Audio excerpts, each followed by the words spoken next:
Kemas Haji Umar Haji Abdul Alim Hamid. Kita doakan juga beliau mudah-mudahan sehat, barokah, usahanya lancar. Ini bakal penerus abah kita. Luar biasa beliau ini. Kalau aku perhatikan, kalau sholatnya di musola, jarang sholat di rumah. Luar biasa. Insya Allah mudah-mudahan perjuangan abah untuk agama, untuk masyarakat dan umat insya Allah diteruskan oleh Akanda Kemas Haji Umar. Amin. Yang kami hormati, kami banggakan bapak-bapak, ibu-ibu, hadirin hadirat jemaah takziah. Mudah-mudahan semuanya diberkahi, dirahmati Allah. Doa-doanya dikabulkan Allah, terkhusus orang tua kita Abah Kemas Haji Abdul Alim Hamid.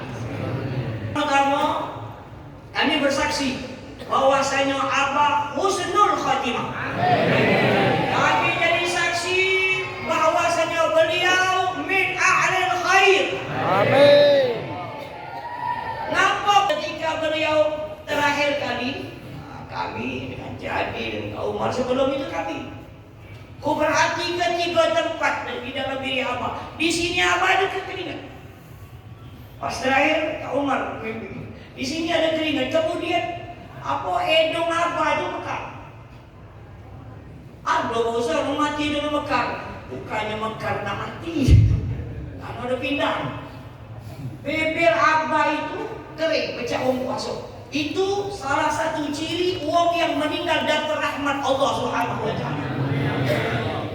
Yang kedua, Abah ini diuji oleh Allah dengan macam-macam ujian. Ketika diuji oleh Allah sabar, maka balasannya adalah diampuni, dihapus semua dosa-dosa yang pernah kita lakukan. Luar biasa sakitnya Abah, sabar. Karena di dalam hadis Nabi yang diriwayatkan oleh Abi Umamah, Rasulullah SAW menyatakan ketika ada orang yang sakit didatangi, Allah perintahkan 4 malaikat datang kepada dia. Malaikat pertama akan menarik keceriaan wajah orang yang sakit. Maka ketika kita sakit, ucap, tak kata orang sakit wajahnya berseri-seri. Yang kedua akan ditarik rasa makan minum orang yang sakit. Kalau kita sakit, dah lemak kalau makan dapat hal dengan pempek Pak Laden tambah. Kemudian yang ketiga, malaikat akan menarik kekuatan fisik orang yang sakit. Maka kalau kita sakit, nak ngoleng baik. Ada tak orang yang sakit nak berjalan baik? Dengar-dengar keliling kampung iwak, dengar-dengar. Apa orang ni? Aku sedang sakit Pak Ustaz. Yang keempat, orang yang sakit itu malaikat akan menarik dosa-dosa orang yang sakit. Ketika sembuh, 3 je dibalikkan. Keceriaan wajahnya balik lagi, rasa makan minumnya balik lagi, kemudian kekuatan fisiknya balik lagi, dosanya tidak balik-balik lagi. Kalau ajalnya datang seperti apa, maka 4-4-nya tidak balik lagi, husnul khatimah, diampuni semua dosanya oleh Allah Subhanahu wa Ta'ala. Malaikat bertanya, ya Allah, kenapa dosanya tak dibalikkan lagi? Apa kata Allah? Demi kemuliaanmu. Ialah payah sakit, nak dibalikkan lagi dosa kepadanya, maka buanglah dosa-dosanya itu, seluruh dosa-dosanya aku ampuni. Dan kita yakin beliau husnul khatimah, insyaallah dosa-dosanya diampuni Allah. Kemudian yang kedua, malaikat Nabi Allah Musa alaihi salam bertanya kepada Allah, ya Rabbi, amalan apa yang menyebabkan engkau ridha kepada hamba? Apakah amal ibadah salat hamba? Apakah amal ibadah hamba membaca kitab Taurat? Apakah amal ibadah puasa hamba? Bukan, kata Allah.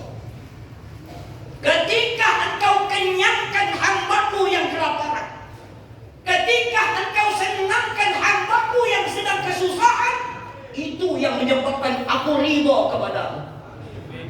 Sudah berapa banyak Abah mengenyangkan orang-orang yang sedang kelaparan? Dah itu.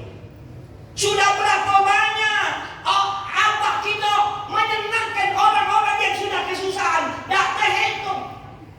Sudah berapa banyak Abah membantu dakwah para ulama-ulama di Kota Palembang, Sumatera Selatan? Dah terhitung.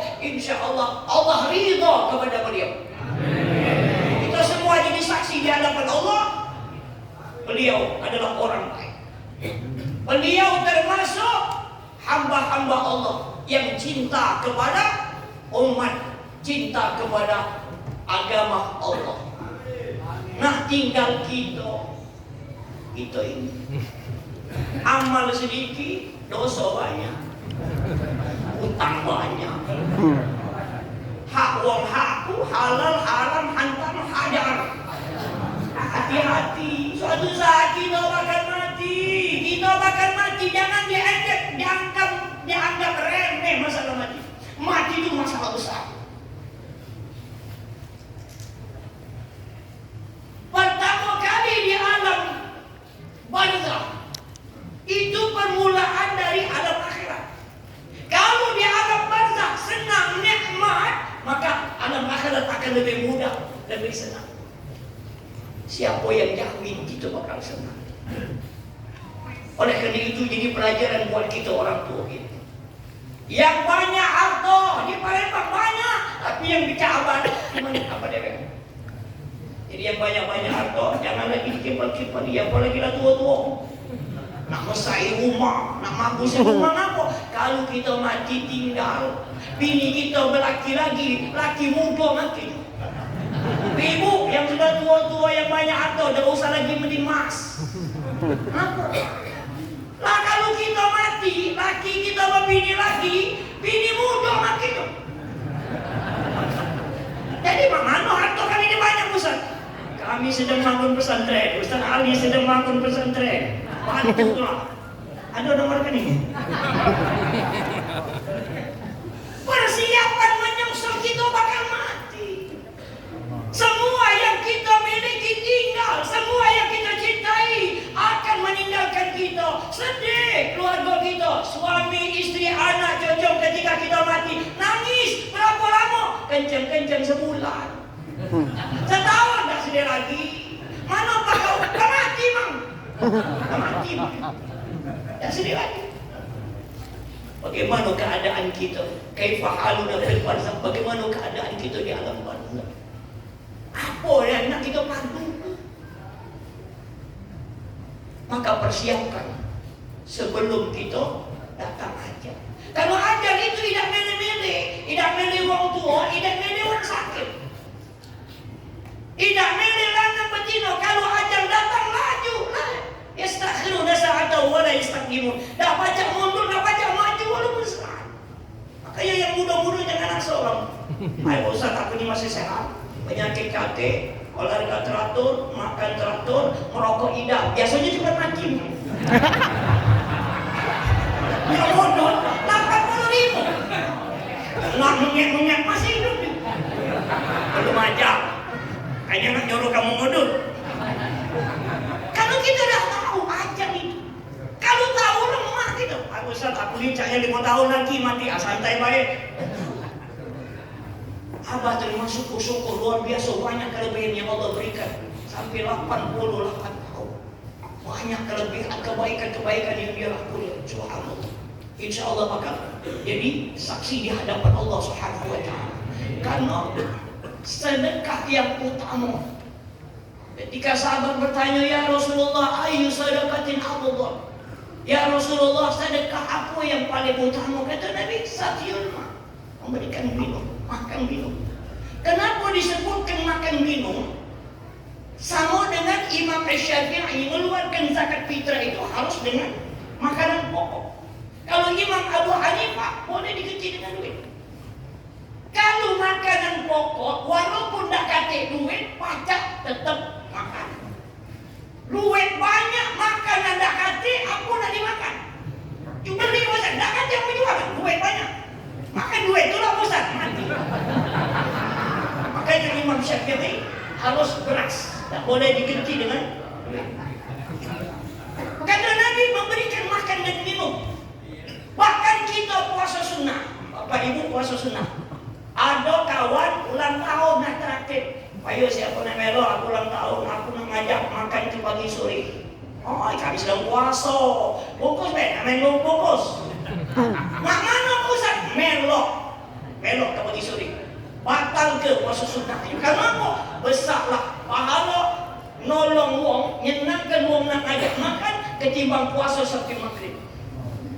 Kenapa lebih besar?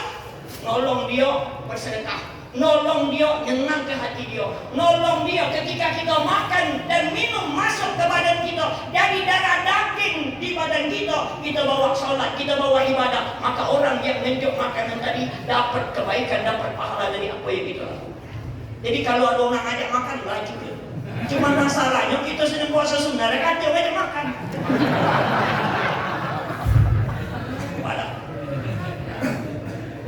Jadi luar biasa apa? Bukan bulan puasa setiap waktu, setiap bulan, setiap minggu. Gak terhitung lagi.